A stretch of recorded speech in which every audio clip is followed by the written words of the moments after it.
Before this video starts, I need you to comment right down below which YouTubers you want me to collab with. I'm looking to do a lot more collabs, so put in the comments down below right now. Right now, pause the video, put it down in the comments right now who you want me to collab with. Yes, indeed. Let's get into the video.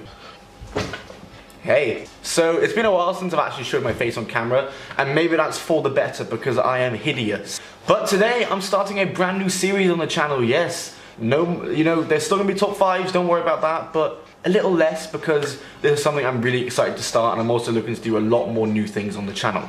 So this series is called Who Remembers. We're gonna be looking back at old wrestling stables, teams, superstars, titles, angles, storylines, things like that. Good or bad, yes. I'm going to be talking about things positive on this channel for once. For once. You're surprised, right? You're really surprised. So let's talk about the Corre in today's episode. The Corre were a short-lived stable through the start of 2011 to the middle of 2011, made through the remains of the Nexus, who somehow managed to be worse than the Nexus.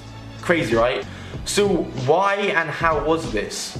Do you remember? When CM Punk became the leader of the Nexus on January 14th episode of Raw in 2011, it made Wade Barrett have to leave the group, and in turn, Justin Gabriel and Heath Slater also left the group because they refused to complete the initiation process.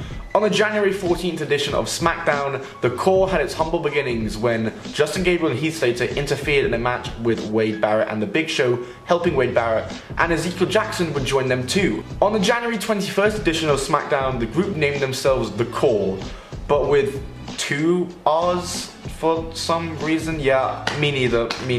Fast forward to the Royal Rumble, and the Royal Rumble match started with chaos. You had the Nexus and the Corre just fighting each other, and it was pretty cool. And as a fan, you were just like, okay, the Nexus versus the Corre at WrestleMania is probably going to happen. I mean, it makes the most sense, right? The 2 stables, one on Raw, one on SmackDown, it works, okay? I don't know what else to say. It works. It makes sense. The Corre didn't find too much success in the Royal Rumble match. In fact, Justin Gabriel was the first person eliminated, though, to be fair, Wade Barrett did eliminate Kevin Nash and Mystery and made it to the Final 4, so that's something. So we fast forward the next month to the Elimination Chamber, where the Corre would actually find their first piece of silverware when Justin Gabriel and Heath Slater defeated Santino Marella and Vladimir Kozlov to become the Tag Team Champions.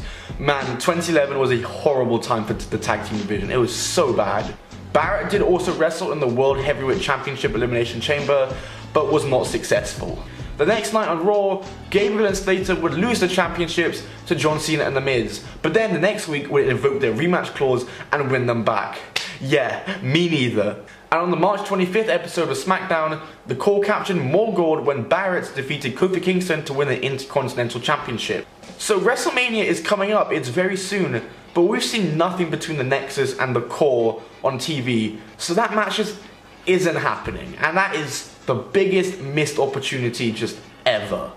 Instead, at WrestleMania 27, they faced the team of Kofi Kingston, Big Show and Kane, and Santino Marella, which does actually quite make sense. I mean, Kofi Kingston was who Barrett beat for the championship. Justin Gabriel and Heath Slater beat Santino Marella and Vladimir Kozlov. Santino Marella's there, and they've been feuding with Big Show the whole time, and Big Show is in a team with Kane, so it kind of makes sense that the 4 face those 4. The only problem with this is that the Corre lost in under 2 minutes. The Corre lost to a team with Santino Marella in under 2 minutes. This is somehow worse than when the Nexus lost to Team WWE at SummerSlam. This is somehow worse. I never thought that could get topped, but they just did that. They just did that. And it all went downhill from here. On April 22nd, Big Show and Kane defeated Justin Gabriel and Heath Slater for the Tag Team Champions, and tensions began to flare on the May 6th episode of SmackDown when Ezekiel Jackson refused to celebrate with the team and was attacked backstage by the rest of the group, who kicked him out of the group. Jackson would feud with Barrett for the Intercontinental Championship, but failed to capture it over the limit because he won by disqualification. And on the June 3rd episode of SmackDown, he also failed to capture it because he won by countout. On the June 10th episode of SmackDown, everything came crashing down when Barrett abandoned Gabriel and Slater in the ring, leaving them for dead against the team of Ezekiel Jackson and the Usos.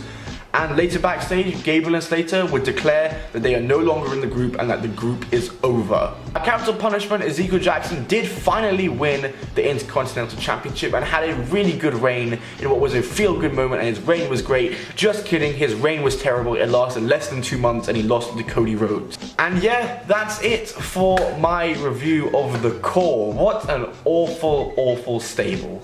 Seriously, how can you make a stable worse than the Nexus? I thought that was impossible. The only good thing to come out of this is that Cody Rhodes won the Intercontinental Championship and he was a great champion. That's the only good thing that came out of it. And it doesn't even involve the Corre. If you did enjoy this video, smack that like button. If this video gets 100 likes, I'll be doing a giveaway. So stay tuned for that. Comment down below what your favorite Corre moment was. Comment down below if you have a Corre t-shirt. How about that? If you have a t-shirt from the Corre, one of the worst t-shirts ever, by the way, if you have that t-shirt, comment down below. And also comment which wrestling YouTubers you would like me to collab with. Goodbye, stay awesome. Follow me on Twitter at TalktonWrestling. My Instagram, is at Anton Bell. You can buy a t-shirt. And noisyclothing.com. I'll be announcing something about that soon, because you've probably never heard Noisy Clothing before. I'll be announcing something about that soon. And yeah, goodbye and keep on rolling.